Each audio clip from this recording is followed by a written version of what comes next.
Welcome to Gentleman and Scholar. I'm your host, Joshua Houston. I am by myself today in the studio wanting to discuss a topic that I think you're going to find beneficial if you are a scholar of any type. Whether you're a biblical scholar or a scholar of anything, you will find this topic, I think, to be helpful. And today we are going to discuss preparing for an academic conference. Now, I know for many of you, if you are preachers or just someone who found this and wanted to listen, first of all, thank you for listening. And I hope that you will take this and that you will use it, that you will share it with other people. Give us a like, give us a share, give us a subscribe on whatever platform you're on. We are Gentleman and Scholar, part of Coffee in Christ here at the Salem Creek Church of Christ. But as Gentleman and Scholar was designed, and we may go in different directions with this at times, it was designed with the preacher-scholar in mind. Designed for someone who is in biblical scholarship, has degrees in biblical scholarship, and is looking to advance in academia to some degree. And so, as I was thinking about this, thinking about different topics that we wanted to look at as we move throughout this year, we're doing one a month. This makes our third, and again, thank you for listening. Hope you'll continue to do so. I wanted to kind of take a step back from where we were last week in talking about how to utilize your degree with Keith Pickard. If you haven't listened to that, I hope that you will. We looked at how to utilize your degree, in terms of teaching other people, in terms of teaching those in our congregations, teaching people about God, especially people who may have never heard about some of the things that we know about in academia. Beyond that, though, is this idea of how do academics discuss things with other academics. And that's really what I want to get to today, what I want to get to at the heart of this particular episode. So let me take you back a couple of months, back to, I suppose it was November, December, somewhere in there of last year. I was sitting in the parking lot of a restaurant here in Murfreesboro, about to go in and have dinner with some friends, and I get this email that comes across my phone that says, "Call for papers." Now, I'm not going to tell you what academic conference this is for, but I looked at that and I thought, I've written a paper, I've written a book, and part of this paper came from this book. I think it's relatively good. As a matter of fact, not only was it in a book, not only was it a paper, but the paper was used for one of my classes at Faulkner. And I got a relatively decent grade on it. Nothing that couldn't be improved, but relatively decent. So I thought, you know what? I'm going to submit it. Whatever happens, happens. The email said first 35 papers will be accepted. I thought, well, if I want to have a shot at being accepted, then I really need to submit this paper, and I need to do it now. So fortunately, I had my laptop with me, and I got on my computer, attached the file, and emailed it in. Within 24 hours, I received an email back saying that the paper had been accepted and that I would be one of the presenters at this conference. Now, I love public speaking. That's what I do for a living as a preacher and as, a pseudo-academic, if you want to call it that. I enjoy being in front of crowds. I enjoy speaking and talking to people about things that I'm passionate about. So presenting the paper, a paper that I'm very comfortable with, didn't scare me necessarily. The act of getting up in front of people and the act of reading a paper or discussing a paper, that didn't scare me very much. The more I've gotten into it, though, the more I have understood some things that might well need to scare me. So you've got this conference, and the conference is in March. And I'm looking forward to going, but I'm wondering, what are the steps to preparing for this conference? You've turned your paper in, your paper's been accepted. What then are the steps to preparing for the conference? And I have come up with, I think, 3 suggestions, because every preacher has to have 3 points, right? I have come up with 3 suggestions for us as preachers, as teachers, as academics, or whatever, whenever we need to present. Now, this is mainly geared for an academic conference, but I think these three could also be useful for someone who is going to do a gospel meeting for the first time, especially somewhere where you can't drive home every night. I've been fortunate where the only gospel meetings that I've done so far, I've been able, that some have been a pretty good ways away, an hour or more away, but I'll go and I'll preach and then I'll come back to my place of residence. This is for someone who has to go a little bit of distance away, someone who has to make plans. Okay, so here's how the plans work. Step number 1. You need personal preparation. Again, your paper has already been done or your lesson has already been done. You have the invite. You know you're going. You need to prepare yourself. What does this mean? Take, for example, you're going to do a gospel meeting and you're doing it at a rural congregation. You go there and or you're talking on the phone with one of the elders. One of the questions that you should ask, and this is kind of an odd question to ask, but one question that you should ask is this: what do people wear on a normal Sunday morning? If the response from the elder is that most people normally wear a suit, most people normally wear a suit and tie, the ladies wear dresses, you need to follow suit. But maybe they will say, well, we're a rural congregation. A lot of our guys wear jeans and polos. A lot of our ladies wear casual dresses. Maybe they wear dress pants or something like that. You need to know that because, first of all, you need to know your audience. That's step number 1. But step number 2, you don't want to go and present yourself as higher or even lower than other people. So know what you're going to wear. That is important. Know what you're going to wear whenever you speak. As far as going to a conference is concerned, if you're only presenting one day and it's a 4-day conference, maybe you can get by with wearing a little more casual of clothing, maybe jeans and a blazer, or khakis and a sports coat, or maybe just a button-down shirt. Forget the tie, something like that. But when you present, you want to look and feel your best. I am a firm believer that when you look good, you feel good. When I was in high school, when I would take tests that I wasn't confident about, the ACT, final exams, I wore a suit to take the exams. And I was laughed at all throughout school, but I'll tell you this, I did good on my exams because when you look good, you feel good. It builds confidence. So if you're going to wear a suit, gentlemen, then you need to know what suit you're going to wear. Get feedback from your wife, from your mama, from the lady down the street. You get feedback from everyone. Make sure your colors match and make sure that your suit fits properly. Make sure that you know how to properly tie a tie and make sure basically you know how to dress yourself. So your presentation is more than the words on the written page. How you present yourself is of vital importance when doing a gospel meeting, an academic conference, something like that. Also, it was suggested to me, and I think a very good suggestion, to have business cards. Have the business cards with your name, your institution. If you're doing a gospel meeting, have the church's name that you're from. If you're doing academic conference, have the university with which you're associated.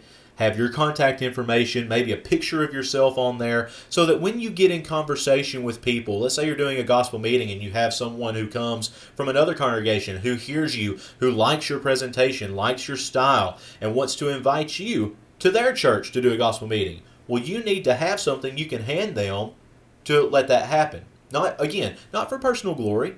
This is for the advancement of the kingdom. The same is true with an academic conference. Someone may come up and want to do an interview with you later. Someone may want to co-author a book with you. Someone may want to have you write an essay for an edited volume. Whatever the case may be, you need to have tangible contact information. Don't say, oh, well, let me give you my phone number, and then have them fiddle around with their phone that they probably don't know how to use anyways. All because you don't have a business card. So know what you're going to wear, have business cards, and I think the last part of this personal preparation, it may seem like it doesn't need to be discussed, but I think it does, is when you get the invitation, immediately right then plan where you're going to stay. Are you going to stay in a hotel? Is the church going to ask you to stay with them? Are you going to stay on the university campus in a dorm? What are you going to do? Where are you going to stay? The reason I say that is because the more you have prepared before you go, the less you have to worry about when you get there.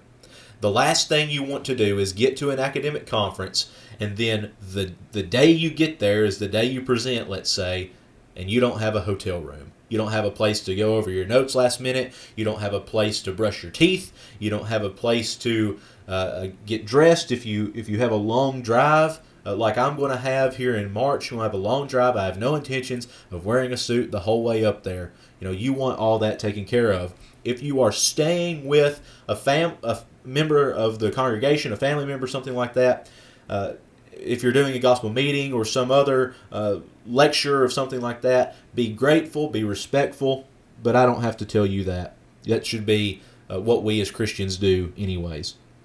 So there's tip number 1. Have personal preparation. Prepare yourself. Know what you're going to do. Know how you're going to present yourself. And practice how you're going to present yourself. Have a firm handshake. If you don't have a firm handshake, practice giving a firm handshake with someone who gives a firm handshake. It may sound simple, it may sound funny to say something like that, but you need to present yourself in the most prepared and godly fashion that you possibly can. So number 1, personal preparation. Number 2, don't be afraid to ask for help. When I found out that my paper was accepted, the guy who I emailed sent me an email back, and he said, this is how things normally work. You'll have about 20 minutes to present your paper. At the time, it would have taken me about 45 minutes to an hour, so I knew that I would have to cut a lot of my paper out. But he said, you'll have 20, 30 minutes to present. And then you'll have about 10 minutes for question and answers. Now, in an academic conference, that's something that is very much a part of presenting the paper. That wasn't surprising. What started to get me worried was what questions should I anticipate from the paper. And this is kind of loaded because there's no way that you can anticipate every question that someone, especially an academic or a professor or somebody like that, is going to ask. So here's what I did. I asked for help. I know my subject material, but I only know what I know. I don't know what someone sitting in the audience might think if they read my paper or if they heard my paper. So I went to Facebook, I went to social media, and I asked my friends, with the caveat of having extensive background in biblical studies and having a working knowledge of Greek, because my paper is about Paul's letter to Philemon. I asked who would be willing to read the paper and who would be willing to submit me questions about the paper. Well, fortunately, I had a number of people respond, and I had, of that number, not everyone sent questions back, but most people did, and their questions were very good. They're about half of them, or maybe over half, were questions that I anticipated, but others were questions I had never thought about. Very good, deep questions about the text, about theology, about the subject material at hand. And so those questions are going to allow me to sort of anticipate the questions that might come from the general audience. One thing about asking for help is you have to be careful who you ask for help. So take my example again. I'm using myself as an example because I know me the best. So forgive me for using myself as an example so much. But go back to what I did putting my paper on Facebook, or at least asking for people to read my paper on Facebook.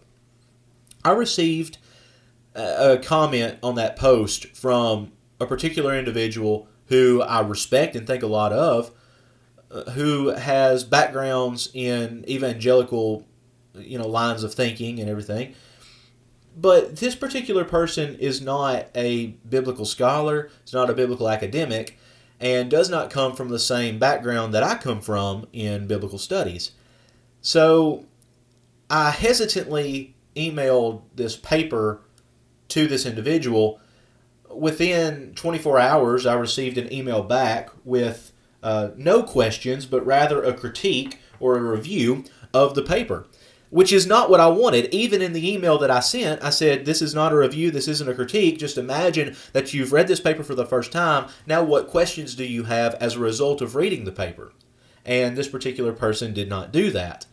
And that's fine. The feedback that I got was good feedback, and he was really nice about it all. I don't want it to sound like he wasn't. But as far as asking for help, we need to ask certain people for help and neglect others. There are those who have been Christians for a long time. Maybe they're not the right ones to ask. Maybe you need to ask someone who is more in line with the academic world if you're presenting at a conference. If you're presenting at a gospel meeting, and this is usually what happens in today's world, they will say, oh, well, just preach on whatever you want. We don't have a topic, just preach on whatever you want. If that's the case, I would strongly recommend using some of your most well-received sermons. Don't start making something new just for this gospel meeting unless you have to. Just use your best received sermons because you have already received the feedback. You can anticipate the feedback. And you want feedback to be positive because you want people to take what you have presented in a positive way. Now, I have amazing professors, and my professors have really helped me in preparing for this conference. One such professor is the professor who I initially wrote this paper for at Faulkner, and he sent me an email the other day and said, hey, I saw that you're presenting at this conference. I am also presenting at this conference. Now, one of two things could happen. I could look at that and say, oh no, he knows my paper. What if he comes to my presentation, and what if he asks me a question that I don't know, that I haven't anticipated? Or I could do what I did, and I said, that is absolutely wonderful. I look forward to seeing you. I look forward to meeting you in person for the first time. That's going to be pretty cool. And hopefully we can get together for coffee. And he agreed. So when you ask for help, ask people who actually know what they're talking about. And there's a lot of people who act like they know what they're talking about, but they really don't. So be careful. Use your own discretion. So to review, for conference prep, or I don't really know how to put this, if you're going somewhere to present, step number 1, personal preparation. Get your business cards, plan what you're going to wear, have your hotel or accommodations ready. Step number 2, ask for help. Ask for questions to be submitted. Ask someone who may not even be a Christian, for those of you who are preachers. Someone who's not a Christian. Ask them, how would you respond to this sermon? How would you respond to this idea? Ask, if you're on the academic side, ask a professor. Ask another graduate student. And hope that they give you a question as an audience member and not as a colleague. And finally, the last suggestion is to practice giving your talk. I know the older we get and the more we do this, especially those of us who are preachers, I fall into this category as well as a preacher. We wait and wait and wait, and then finally, the first time we actually present our sermon is the Sunday morning when we give it. We've got our points laid out. We've got our PowerPoint done. We have our text. We know what we want to say, but we haven't actually practiced saying it. One thing that I like to do is I'm a morning person. My wife works early shifts, and on days that she works, she has to get up at about 5:30. So I usually get up with her, and I'll go off to the gym and do my workout, and then I'll come back and get cleaned up and come to the office. It's about 6:30 at that point, maybe 7 o'clock. But that's a whole hour or hour and a half when no one's here at the office. And I do that for a reason. I do that so I can have peace and quiet to actually literally stand at a makeshift podium in my office and verbally present my sermon.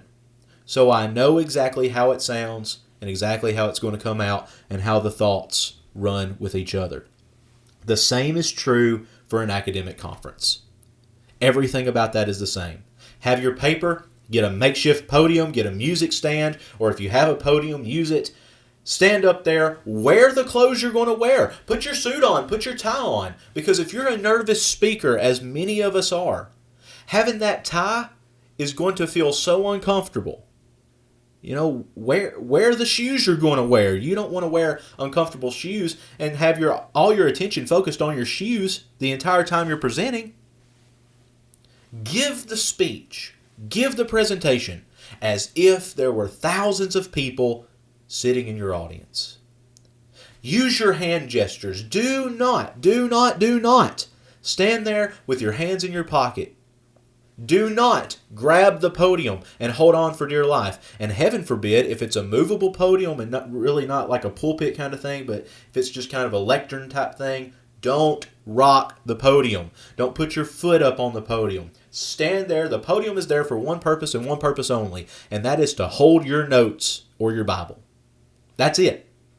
You do not need to come in physical contact with that podium unless there is a reason for you to grab your notes or your Bible or something like that. And again, I know I'm the world's worst. Here on Gentleman and Scholar, part of Coffee and Christ, you can see some of the classes that I've taught. And, I'll grab the podium and I'll rock the podium every now and then and I'll fiddle with my notebook. And what that is, that's nervous energy. And what it takes is a conscious memory, a conscious decision to not do those things. And that only comes when you practice not doing them. So, practice giving your talk. And for those of us who are presenting academic papers, it may sound really good in writing, but when you speak it, it doesn't come out the same way. So, edit and amend, take out certain things, insert certain things, put notes on the margin, underline your strong points, do all that in your manuscript. That way, when you get up there to give it, you know how you want your presentation to go. The worst thing that you can possibly do for any type of presentation or public speaking is not be prepared. That is the absolute worst thing. So, if you take nothing else from the 20 some odd minutes that we've been going, take this. Be prepared. Not only that, be prepared for anything. Anything could happen. You could have someone in your audience stand up to excuse themselves to the restroom and pass out. And on top of all that, you could have someone get sick. You could have someone throw up in the middle of your presentation.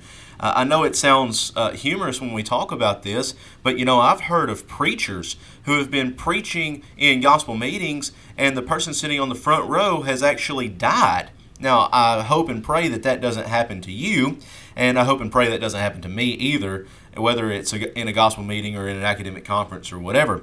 But all of this just goes to show that preparation will help you be prepared for whatever can happen. And if something like that does happen, just take a step back, call in whoever needs to be called in, ask if there's any medically trained people there, medical staff that can assist with the issue. Hopefully they will excuse themselves, or if your paper needs to stop being presented, if you need to stop talking, look, that's fine. You got bigger fish to fry in that particular instance. Don't be so rigid with your presentation so as to think that it's the only thing that matters. It's not. There's several other things that matter, and in something like that, obviously, priorities shift. So there's some tips for what to do when you present at some other location. Perhaps it's a gospel meeting, maybe an academic conference, maybe a lectureship, whatever it is. Have your personal self figured out. Know what you're going to wear, know where you're going to stay, have all your personal things figured out. Ask for help from people who have done it before. Ask for help from new ears who have not heard your presentation before.